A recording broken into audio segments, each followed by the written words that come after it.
Praise the lord everyone. Welcome to parable point. Bible స్టోరీస్లోని భాగంగా ఈరోజు మనం యెరూషా గురించి తెలుసుకుందాం. ఈమె గురించి బైబిల్లో కొన్ని మాటలే ఉన్నాయి, కానీ ఆ కొన్ని మాటల వెనుక ఒక రాజ్యాన్ని ప్రభావితం చేసిన విశ్వాసం దాగి ఉంది. ఆ కాలంలో యూదా దేశంలో విగ్రహారాధన పెరిగిపోయింది. ప్రజలు దేవుని నుండి దూరమవుతున్నారు. కొందరు రాజులు దేవుని భయంతో నడిస్తే, మరికొందరు తమ ఇష్టానుసారంగా జీవిస్తున్నారు. అలాంటి కాలంలో ఒక స్త్రీ దేవుని భయంలో నిలవబడింది. ఆమె పేరు యెరూషా. యెరూషా యాజకుడైన సాదోకు కుమార్తె. ఈమెకు యాజకుని కుమార్తెనన్న గర్వము ఏమాత్రమూ లేదు.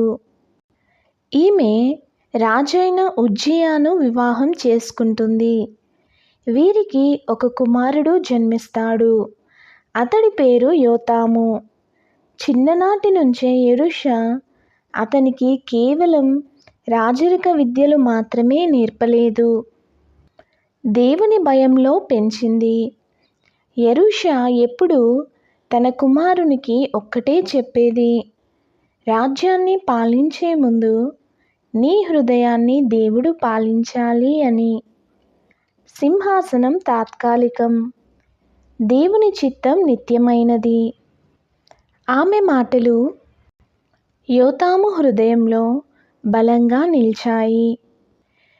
రాత్రి సమయంలో రాజభవనం మొత్తం నిద్రలో ఉండగా, యెరూషా మాత్రం తన గదిలో మోకాళ్ళపై ఉండి ప్రార్థించేది: ప్రభువా, నా కుమారుడు నీ మార్గంలో నడవాలి.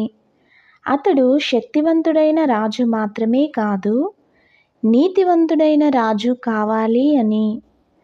ఆ ప్రార్థనలు దేవుడు విన్నాడు. కాలం గడిచింది. యోతాము సింహాసనం అధిష్ఠించాడు. అతడు 25 ఏళ్ళు గలవాడై యెరూషలేమునకు రాజై ఉండెను.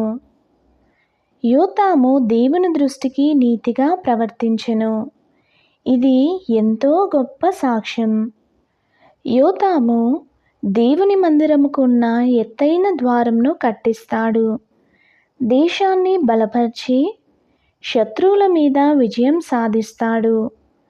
అంత మాత్రమే కాదు, దేశాన్ని న్యాయంగా పాలిస్తాడు. ఎందుకంటే యెరూషా విత్తిన విశ్వాసపు మాటలు ఫలించాయి.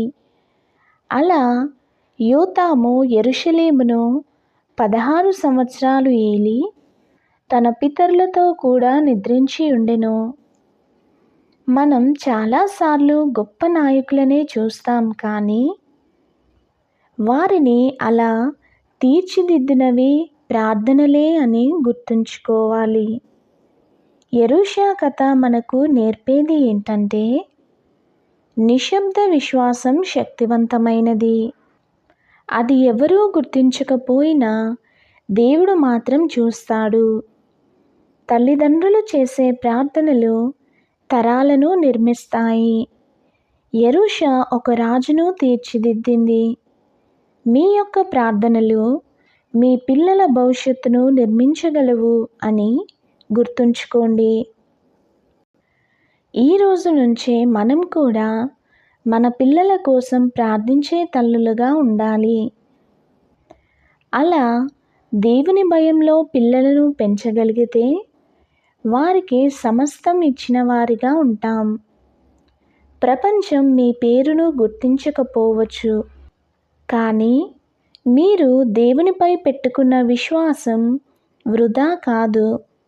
మీ కన్నీళ్ళు, మీ విధేయత తరాలను తాకగలదు. యెరూషా దీనికి సాక్ష్యం. Thank you for watching. Please do like, share and subscribe to parable point.